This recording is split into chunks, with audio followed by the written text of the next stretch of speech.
Hello, my name is Fraser Simons. This is my channel, Springboard Thought.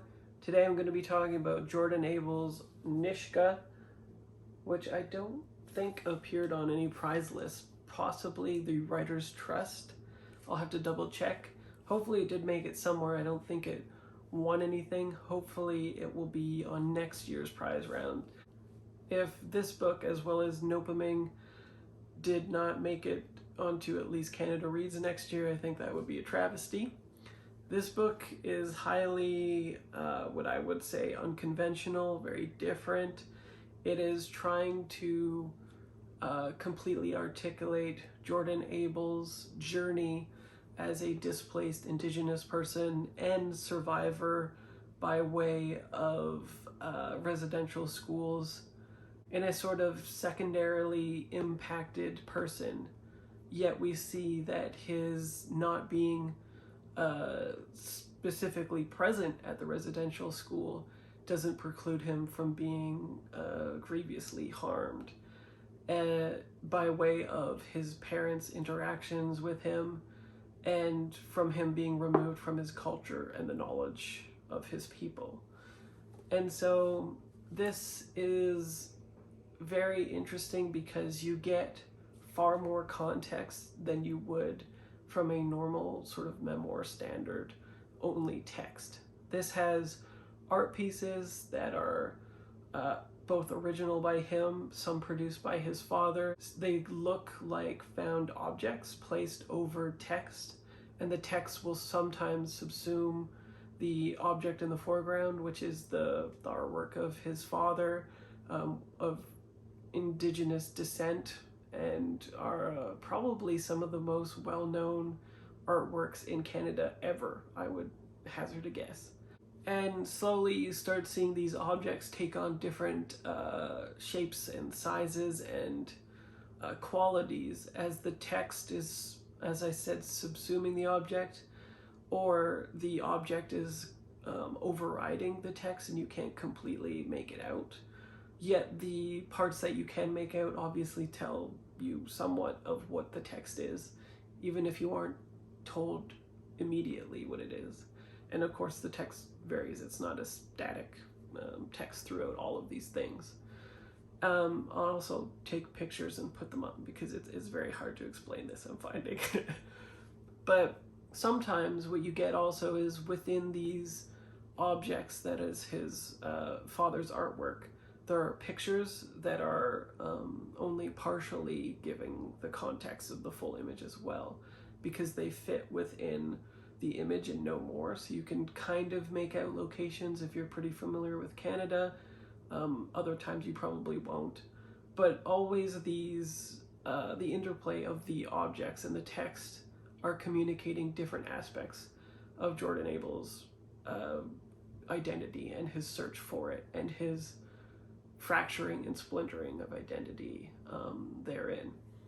But then the additional context you get also is transcripts of his speaking to a conference, as well as in the end his thesis statement, which explains this text very thoroughly and far more succinctly and articulate and intelligent than I can convey. So I definitely highly recommend that you get this book.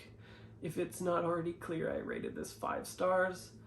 But there's so many interesting aspects of this text because in the transcript there's also, for instance, time codes. And at first the time codes don't seem to provide much, but it's additional context. And when you start getting into the rhythm of what is being said and how the seconds in the minutes being taken divide the text into a sort of poetry or spoken word, or just a very precise articulation of his actual presentation that he has given. I think it starts out in 2017. And so you also get the breadth of the context that he's been working on this book for literal years. And this is as close to a sort of finished production, but also answer to the question that he's seeking. And it might not be particularly perfect or what he wanted to come to in the answer, is what he says. But in this journey, you can see all the different ways in which he has finally been able to express his indigeneity and the fracturing of his identity and so many other things. Like, the main thing that I took away from this is just how much context it provides. It also sort of presents as a presentation itself, because you get the transcripts, but then after that bit is done, you get the artwork, and there's a conversation piece beside it that says notes, and it's basically the memoir style.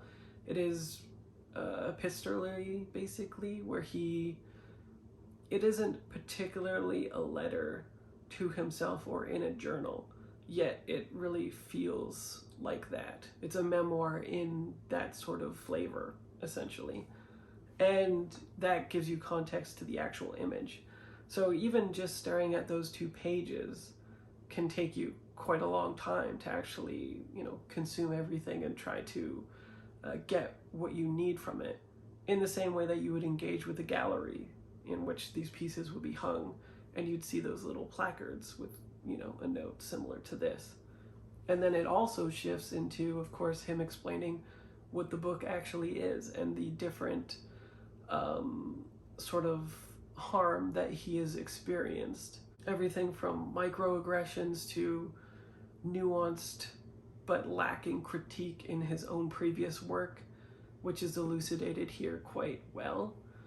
And there is critique from his old work that is brought into this work that he directly addresses, not in a way to chastise the Western gaze, of which was applied to his previous work, but in a way to elucidate exactly what he was doing in that work and how this is a progression of that work.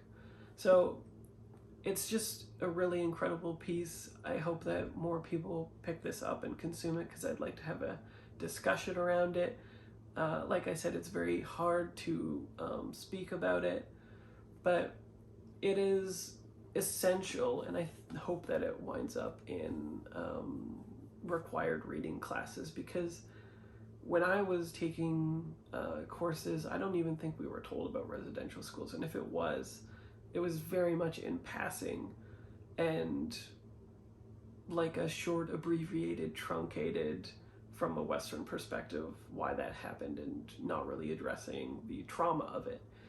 And then additional context from that is provided with recreations of the transcripts of the altercation between his dad and his mother. His dad, of which was charged with a sexual assault crime, and then sort of the fallout of that is why he was taken from his mother and grew up the way that he was, or taken from his father rather, and grew up the way that he has, because his father was his link to his indigeneity, and he was placed in prison. So everything about him is sort of very opaque, and he doesn't even think about why he is not in touch with those aspects of himself until he has access to a library. And when he starts consuming this stuff, it's just completely heartbreaking. And his story becomes a springboard in which to talk about a lot of other Indigenous issues, in the way that Western society, Canada in particular, views Indigenous people as siloed people on reservations, or else people in need of help in cities, but not acknowledging the way in which the residential school system has splintered communities and placed Indigenous people all around Canada, and how they are separated from their people and their culture, and what that does to them, and how it makes it very difficult for them to reintegrate into the place where they should have grown up in the first place. The ways in which Canada has attempted to scrub the knowledge of residential schools and its articulation from Indigenous people is abhorrent, and very in keeping with the ways in which popular culture and academia tries to police the voice of marginalized people, and the way that Can Lit only allows certain marginalization to be published in the first place. Namely, people need to essentially bleed onto the page in order for people to listen to stories from marginalized people. And he talks about that and far more in this book. Canadians are still unwilling to accept the normal life stories of marginalized people and still require them to re-traumatize themselves or display or perform their pain in a way that is conducive to Canadians realizing their humanity and thus getting something from their stories. It is not the same world as white people publishing their stories, and they pretend like it's an even playing field and there's diversity and inclusion now, but the only real sort of players of Indigenous writers in Canada that get to write what they want. Every sort of heavy hitter had to start in a place where they were conforming to the publisher first, and then as they gained an audience, they were able to move away from that. And Leanne Simpson has spoken about that quite often, actually. There's an interview with her speaking to Catherine Hernandez on YouTube that I'll link below. It is very educational and fantastic. They don't spoil Nopaming, I believe, in the interview, though it is about Nopaming. So if you haven't read that, maybe double check. I'm sure they would say if they are doing so or not anyway. But her conversations with the audience members posing questions to her are about that. And so this is just a really important book. It's an incredible book. I haven't read anything like it.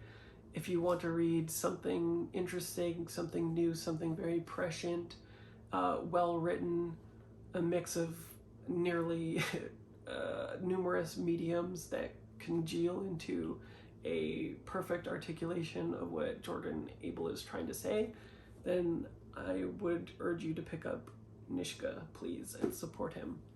Other than that, I think that's all I have to say. If you read this book, I'd love to hear your thoughts on it. And if you have read his other works, which I have not, please recommend me one of his other books. I would love to springboard off of this into something else that he's written. Bye.